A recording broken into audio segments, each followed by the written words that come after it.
Tribunal Cidadão foi visto previu o projeto de reabilitação estrada e Hermera, mas o governo celebra um contrato.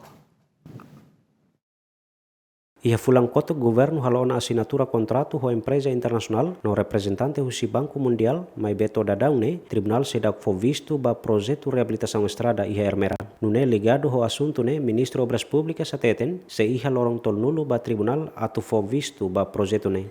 Tempo maksidak to sira iha visto sira iha lorong tol nulo para hal visto. Nebe buat dokumentos maharbotna sira persis hari dia analisa buat sana itu.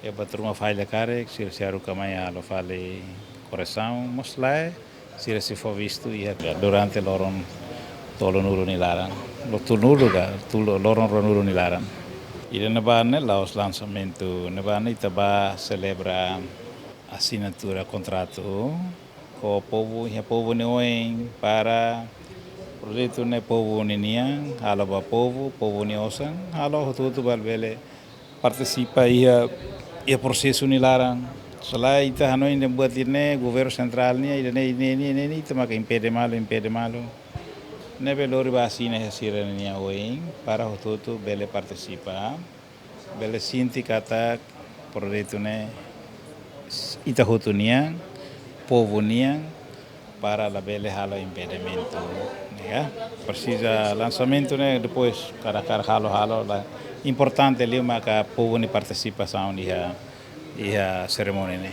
Fohano infali katak iha lorong ron resinen fulan Janeiro tinang ne governo asinau na contrato ho empresa no representante usi Banco Mundial ba projeto reabilitação estrada gleno letefoho nebe responsabiliza usi empresa sinesa ho duração tempo tinang ida. Orçamento alocado ba projeto ne basic milhão hat nulu nebe mai husi empréstimo. Aderto Ximenes Agostinho da Costa, Yemen.